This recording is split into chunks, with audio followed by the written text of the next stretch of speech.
Hi, everyone. Thanks for coming today.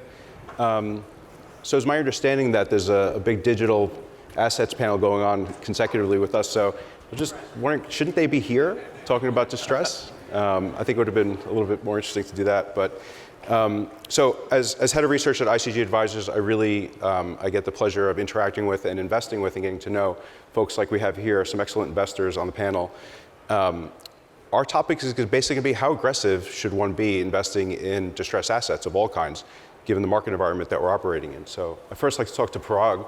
Parag, as you may know, runs HG Vora. It's a $7 billion investing shop that does special situations in distress across credit and equity. I've had the pleasure of knowing Parag for a long time, well over a decade, and investing with him has been a great run. He's seen many, many market cycles, so I'd really be interested to hear his perspective on how aggressive he's going to be in this market. Great. Thank you, Terry, for having me on this panel today. So look, I would say that now is a great time to invest in credit. Last year, just to set the table, high yield and leveraged loans were yielding 4% and 5% respectively to start the year. High yield spreads were in the 10th decile of unattractiveness. And by the end of the year, leveraged loans were yielding 10%. High yield was yielding close to 9%. Leveraged loans were yielding more than high yield, even though they're generally more senior in the capital structure, secured, have better covenants, so that's very, very rare. And the opportunity in bank debt coming into this year was basically in the 80th percentile of attractiveness just based on spread. So I do think that there's plenty to do. With respect to distressed versus making money in performing credit, right now you can make money kind of 10 to 12% returns without taking a tremendous amount of risk. So that's obviously a very different environment. At the peak of COVID, about 30% of the high yield and leveraged loan universe was distressed, defined as bonds that have a spread of over 1,000 basis points or loans trading under 80 cents on the dollar. That number had fallen to about 2% at some point in the middle of last year. And now that number is closer to 10% of all US loans and high yield. So the opportunity set has grown immensely. On the other hand, I would also say that most companies that had a reasonable CFO took advantage of capital markets over the last couple years and issued debt in 20 or 21. Most of that debt was issued on a 5 to 7 year basis. So if you think about the high yield and leveraged loan universe of about $2 trillion in the US, about $50 billion matures this year, $150 billion next year, and then about $500 billion a year from 24 to 27. And that's really when you're gonna be in the belly of the curve. So thankfully, while interest rates have gone up a fair amount, most companies don't have large maturity walls today. That being said, if you're a business that was potentially the subject of an LBO or a company that borrowed heavily in the floating rate debt markets, and you were already in secular decline, if you were in retail or legacy media or many of the industries that folks like us tend to spend time on, those businesses have seen their cash flow go negative, and you're starting to see more gamesmanship amongst creditors that are trying to work with the company to usurp value. So you're starting to see all the games that we saw in the past between creditors, and I think we're kind of in the third inning today. So Parag, so it seems like you're not loading the boat right now with risk. It seems like you're waiting for the opportunity set to open up a bit more in terms of your aggressiveness in putting capital to work? Is that what I'm hearing? I would say now is an amazing time to own safer first lien debt where you can make equity-like returns. And obviously, I'm sure all of us have a handful of distressed ideas that we like, but I suspect things will get a lot worse before they get better, and high yield has been extremely volatile. High yield was trading at 600 over in November, end of the year at 450 over. That's a very big move. So I think if you time the high yield market correctly, like many of us I think probably tried to do last year, you could put on some risk. But right now, high yield just objectively is around average. But I would say if you compare high yield and loans to equity risk premium, so basically how much spread are you getting paid to invest in equities, the relative attractiveness has never been greater. That's also another way of saying equities are not attractive at all if you look at kind of earnings yield relative to real yields, whereas credit spreads are still very wide. I'd like to switch over to Ben. So Ben is the head of structured products for Beach Point in LA, and I've known and invested with Ben for quite some time now. And last year he called us up and said he was basically pounding the table that there were screaming opportunities in the structured credit markets that were things trading at distressed prices, but not because the underlying fundamentals were distressed or there was some kind of significant issue with the assets. So I'd be curious to hear your take now today. I know you wanted to really put a lot of capital to work last year, but things have kind of snapped back a little bit, I'd say, in the markets that you invest in. But I'll let you tell the audience what you're seeing today and what you find attractive and how aggressive you're being putting capital to work. Yeah, I'd say structured credit is a little further down the liquidity spectrum than even high yield or bank loans. So to Parag's point about where high yield option adjusted spreads are relative to the same expression of credit risk in, say, collateralized loan obligations or CLOs, double B bonds, you can get a ready mid-teens yield. You're getting something like the 88th percentile of attractiveness over the last 15 years. And you're seeing some of that discrepancy between on-the-run high yield and bank loans that Parag spoke through. But you're getting an expression of the tail risk. I think the tail risk and the liquidity premium dig deeper into structured credit. So CLO relative value is really attractive. There's plenty of stressed and distressed double B and triple B bonds out there where you're expecting to make mid-teens returns. There's plenty of relative value across similar flavors of risk expression, whether it be aircraft where ABS senior bonds trade in the 70s and 80s, but corporate unsecureds and double ETCs are coming back to, in some cases, their all-time tights because they leaned up that debt post. I actually have a specific question about some of the markets that you look at. There's been a trend over time to attract not just ultra high net worth and family offices, endowments, but just the simply wealthy contingents of the world out there to invest in alternative assets through publicly traded vehicles or semi-liquid vehicles. Everyone's heard the news about BREIT and all that. But there are other assets out there. We had an interesting conversation about the potential risk in those products and what the implications could be for distressed investors to pick up the pieces if things do unravel, as they quite well could. So could you just comment on what you're seeing in that market? Yeah, we're going to go one step further down the liquidity spectrum, then into private credit. I mean, you can see how the public market is going to discount private credit through BDCs. Same thing through public REITs, the much spoken about BREIT phenomenon. And there's a discrepancy between the discount rate that public markets ascribe, whether it be public REITs, BDCs, or closed-end funds, versus what the theoretical fair values are for some of these non-traded NAV liquidating vehicles. And so private credit being a great example, if you were a $500 million private credit manager 4 or 5 years ago, maybe you're a $2 billion manager today. So you had to deploy some capital into a really tough lending environment, and you might not have gone through a cycle before. I don't know. BDCs say, hey, that's a 10 or a 15 or a 20% discount more to fair value than what the public markets have historically ascribed. Right. But lending markets are saying, high yield spreads 400, it's all good. I think there's going to be material distress opportunity there, but I don't think you've seen that come down the pipeline yet. I'd be interested to hear what you think about, what happens. Obviously, they're probably stopped by now, but what happens when they start need to selling? Like the big publicly traded REITs, the BDCs. If there's an ever environment where they've been a continual buyer over the past decade or more, what happens when they stop being the buyer and actually have to start liquidating assets? I mean, I don't think any of us were really investing in earnings through RTC days, but that would be the last good example you have of something like that. It's hard to say. And there's still a lot. Well, that set up one of the best buying opportunities in history, right? One of the best buying real opportunities assets, private in history. assets. And it was one of the advents of capital formation for the entire alts industry. So you could sit back and say, wow, this could be really scary. But there's a lot of capital that needs to be allocated. So there's a broader awareness of how alts fit into a broader portfolio. It might not be that big 4 or 5 year distress cycle that we saw in the early 2000s for telecom or the early 90s for the RTC days. But there's going to be something to be done there. Capital has to form once the opportunity presents itself. I'd like to switch over to Eva Green. Eva runs Pearlstone Alternative, a special sits shop that is focused mostly on Europe. Eva's got a great perspective. She used to head up special sits for CQS, and before that ran the distress desk at Goldman in London. So I'd love to hear your perspective in what I think is the most interesting geography at this point, given the inflation problems, war, the circus that is the UK at this point. There are so many interesting things happening in Europe and so many different cross currents. There must be a lot for you to do in distress today. So how aggressive are you being in today's market? I mean, to answer your question about playing offense in distressed markets, I would say I intend to be very offensive about deployment. and very Sorry, defensive or offensive? Very offensive about deployment and very defensive about credit quality.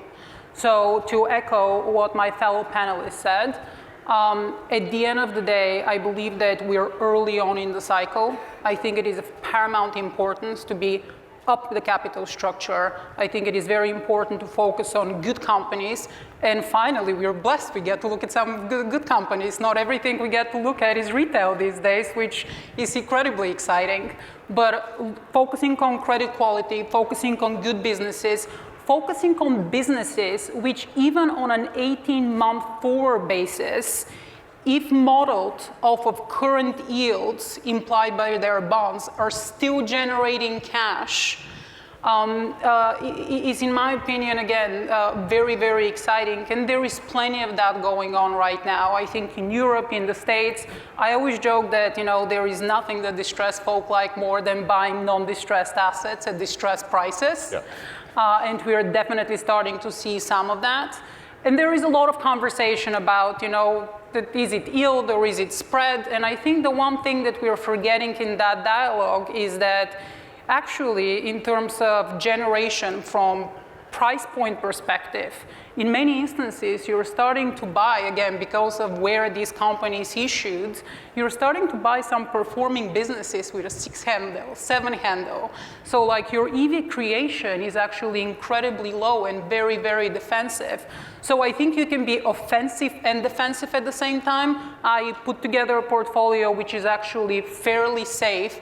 And quite frankly, again, a portfolio that I haven't been able to put together, to such an extent for about 15 years now, but at the same time be offensive in terms of deployment.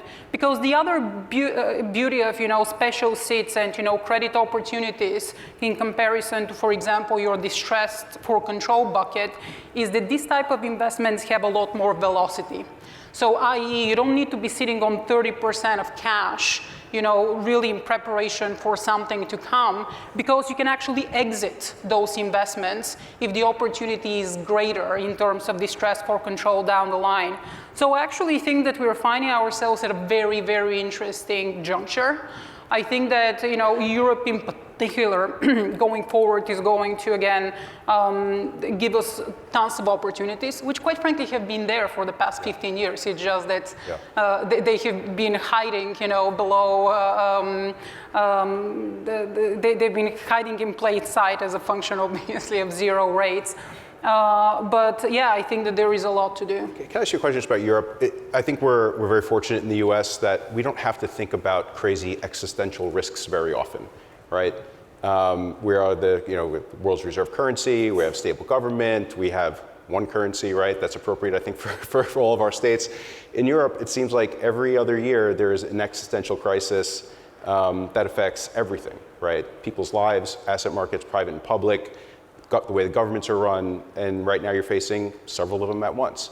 Have you become just desensitized to those risks? How do you underwrite something like Ukraine? How do you underwrite, capital markets freezing up in the UK because of government mishaps? Like, how do you, as a person who deploys capital, how do you think about those risks? So I think that there are existential risks and there are existential risks. I think that some of them you can underwrite and protect against, and you need to factor in, and some of them you can't. So for example, so just go about everyday normal course of business?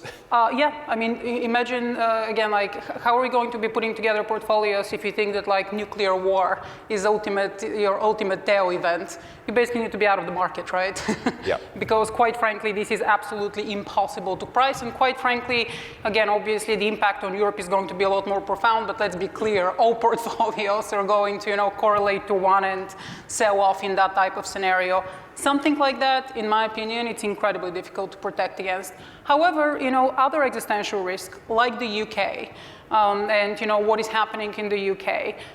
Again, existential risks in terms of, just structural, dependence vis-a-vis, Russia and gas. These are things you can ultimately, protect against and underwrite. What do I mean by that? Again, when you think about the UK, and you think about, the sterling, when you think about, just what the mortgage market looks like, when you think about, supply, demand, when you think about, the labor market, etc. all of these things ultimately you can underwrite in your assumptions. And obviously at the end of the day, you just want to be creating things cheap to those bear case as opposed to base case assumptions in order to actually, again, protect some of that downside. And you need to be modeling that in. And I think that's important because, listen, I think that people got, I wouldn't say lazy, but I think that people just got very complacent and everybody is running their models and numbers on an LTM basis, which I think is really a big problem. And you just want to be a lot more front-footed and you want to be baking in some of those draconian assumptions in your different, scenario analysis. You ultimately want to make sure that you're, again, like protecting against that, or you're at least, creating it with enough of a buffer, probability adjusted for something like that. But yeah, there are events that you cannot, like a super volcano might erupt, right? Like you cannot protect against every single scenario. And unfortunately in Europe, like we have actually seen over the past, 12 to 18 months, that some of those, unthinkable events have been mentioned, which is, obviously very, very scary. Cool. Thanks. I think we'll switch over to Anil now. Anil Gorthy runs special sits for Avenue in Asia. I've known Anil for quite some time now, and we hit it off right away when we sat down to talk for the first time. And we were talking about investments, and he didn't talk about getting into investments. The first thing he talked about was how to get out of them. And in Asia, in the private markets, it can be quite challenging. So we initially kind of, we saw eye to eye on that. But I'd love to hear how aggressive you're being in Asia, and maybe just give us the lay of the land, the different geographies that you invest in. Yeah, I think it's interesting how we are coming down from that side. I think in the US is, if you think about it, it's a huge market. It's homogeneous. What you just mentioned, it's one currency, one central bank policy. Europe gets a little bit more confusing because you have you have monetary union, but not a fiscal union in all the senses. And by the time you come to Asia, it's around every country has its own currency, own central bank policy, own geography, and money cannot flow through this. So the way you build a mousetrap to make returns is very different because Ben, for example, does structured credit. Somebody can do distress. In Asia, you are looking for distress, which is not actually operational distress. There are three kinds of people who invest in Asia. You have the tourists, people who like to have Asia once in a while, and they kind of love to come in, put some money there, maybe we'll have an office or maybe not, or they invest out of New York or London. At the first sign of trouble, interest rates go up, they're like, you know what, I'm out. I just want to sell my book. So whatever if you're getting paid 12% here, they will dump the paper at 17% or 18% and they'll leave. That's the first kind of distress that comes in. And this is where we are in this phase right now because the Fed doesn't have to hike the rates anymore. Fed has to keep the rates at the same level, and a lot of the people who are GPs will probably just dump the paper. There is a second level of distress, which is they probably are, I call them the skeptics. They probably are not sure they really love Asia that much, but they have a little bit more conviction.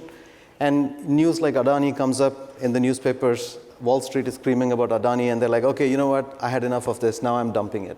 That's the dislocation crowd. And again, there is no operational distress underlying, but people kind of had enough of it. The third piece is the real distress when defaults happen. And that's where you need to have the experience of running, enforcing, creating value out of those businesses and knowing enough. So the way our mousetrap works is we have to have people in each of these countries. So for example, our business is headquartered in Singapore. We have offices in China, India, Australia. We have people on the ground who speak those languages, and you have to kind of be very local. The second part is you're not trying to be an expert in any one thing. You're trying to find a way to find that distressed seller who's selling it, and you pick it up. So the concept is different. You hedge the currency risk, you hedge other things out, but you have to be all about how am I getting paid out of this situation? Because somebody's selling it, so how do you get out? So of all the different things that you do in all the different geographies, how aggressive are you being in putting capital to work? Look, right now, and our business is we do both public and private because you have to be opportunistic. Right now, we really love the public space. The simple reason is people who hold dollar bonds are the people who are dumping it right now. So the private markets haven't really adjusted yet. I think it'll probably take 6 to 9 months. So we are right now aggressive on the public side. On the private side, I want to kind of wait and watch a little bit. Maybe in 3-6 months when the interest rates start biting into free cash flows, that's when the real sellers start coming out. So aggressive on public side, leaning back on the private side. So in China particularly, there's just a huge cohort of investors. There is a cohort of investors that just says China's not investable. Like, we can't read the tea leaves. We have no idea what the government's going to do. My investment is completely binary based on the whims of the bureaucracy in China. So how do you see through all that? How do you gain confidence? Because you do invest significantly in China. So I'd love to hear how you can get some kind of read on how aggressive to be in China. So I think we spend a lot of time on China, so my answer is a little bit nuanced. So I think you'll have to take a step back. China is not investable because every time the US-China conflict picks up a lot of heat, there is definitely pressure on what is going to happen with it. So you have to worry about that. And then you have to start reading the tea leaves. What does the Chinese government want to do? I think at the heart of it, if you saw the last 2 months, they are pulling back on their aggressive posture. They're trying to kind of calm it down. I don't think Taiwan as an armed conflict is a reality right now. I think that's kind of off the table for a while. What we are looking for is not China as a one-country strategy. We don't ever do just one China. For us, it's important to be pan-Asia, and you have to be pan-Asia across multiple markets. China is an important part of it, but you have to lower the risk down when you think the temperature is heating up. And you have to be able to move in and out. That's why the exit. How do you do that if your investments are private and liquid? So, for example, like in 2022, January, we were around 60% in China. By the end of 2022, we were at 27%. That's simply because you're in credit. You constantly have cash flows coming out. This is not defaults. You're insisting on getting paid out. You're making sacrifices if required, but you're all about, and we keep our entire tenor short. Our average loan book maturity, every loan is somewhere between 12 to 24 months. That's where it is. We don't go long 5-year loans because we just think that the sands are shifting. So it's important to stay short tenor, but high quality. And when you really have to push the lever and say, I want to get paid out, you do.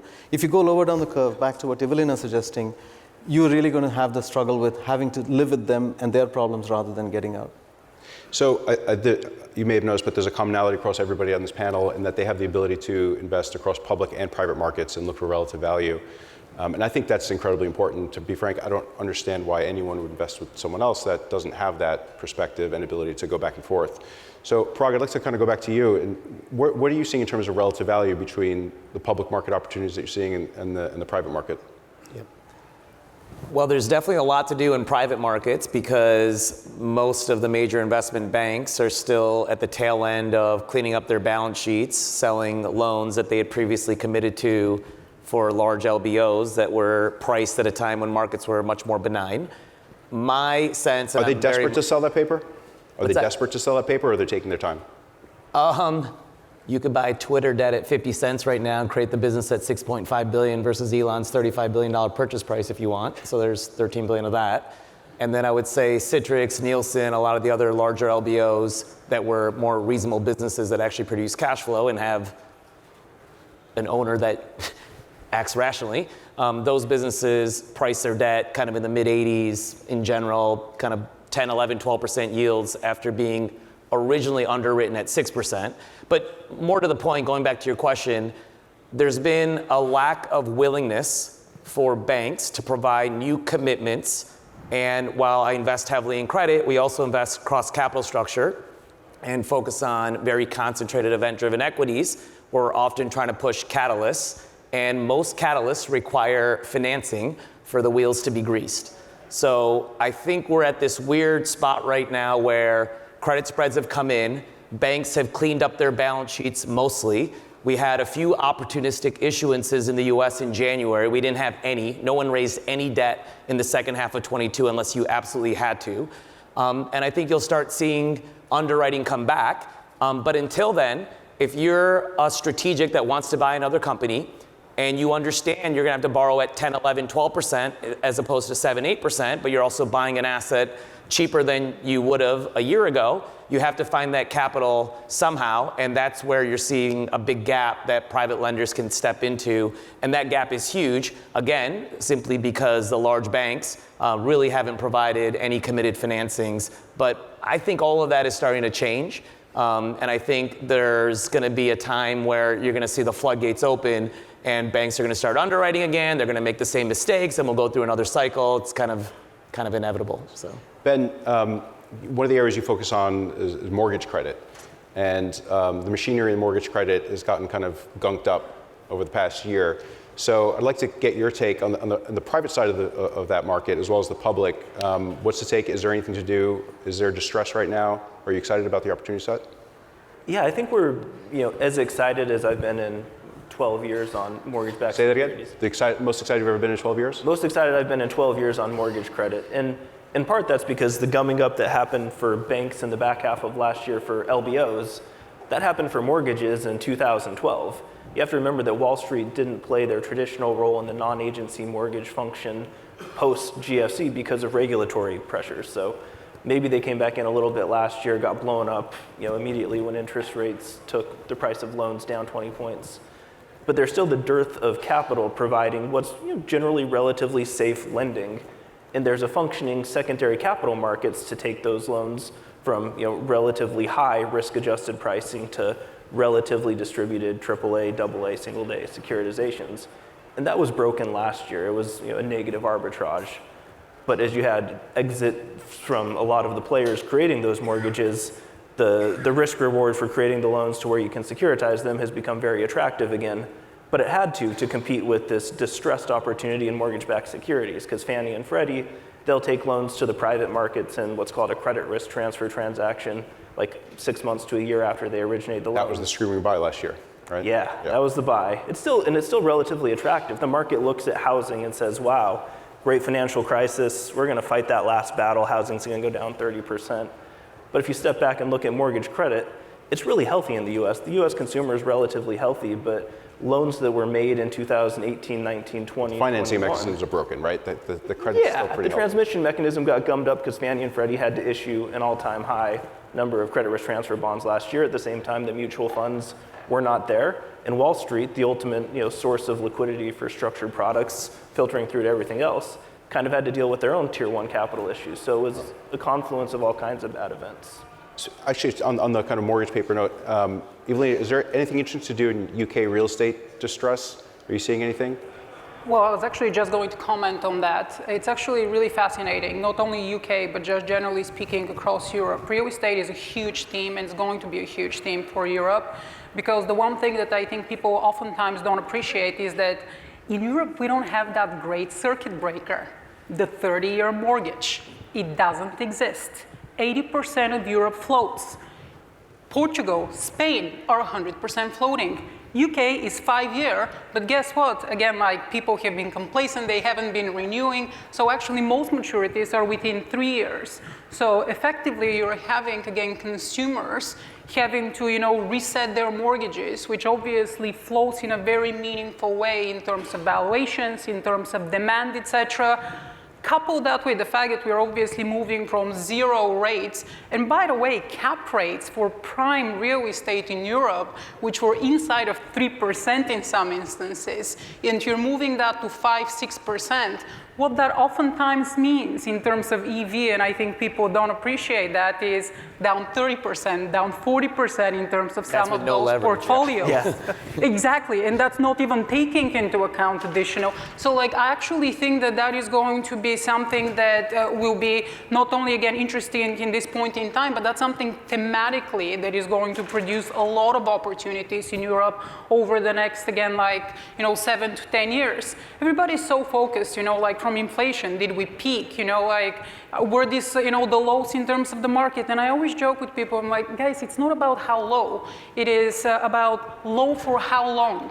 I.e., even if inflation in Europe is peaking, if those, ultimately inflation targets don't come to below 2% very quickly, that de facto means that, we are going to still be financing significantly more expensively, and that will have very profound impact in terms of values. But there is opportunity there because, once again, a lot of those cities, and especially with prime real estate, in my opinion, again, over the long run, are attractive. Whether it's Berlin, whether it's Vienna, same thing with London, etc. There will be a lot of value there. You just have to be very thoughtful about, again, creation there. So I hate to interrupt, but we're out of time. But I have one quick question for everybody. What's the dumb money doing? What are you seeing? Where's the dumb money going today, Parag? That's a tough question. I wouldn't say the dumb money, but I think there's a lot better risk reward out there than public equities, and I'll leave it at that. So, Ben? I mean, meme stocks are having a hell of a week, so I'm going to leave it there. So listen, I always joke about there is one thing that Europe always does. Europeans love to buy high and sell low. You know, like it never fails. And we're in the buy high phase. Right. And that's going to end in tears. Anil, where's the dumb money going in Asia? I think there are some few people coming in saying they want to build a 5 billion Asian business. I think they're just going crazy. They should just pause, take the size down, they'll make great returns. If you chase Asia with size, you'll burn yourself. Cool. Well, thank you, everyone. Thank you to the panelists. Appreciate your time.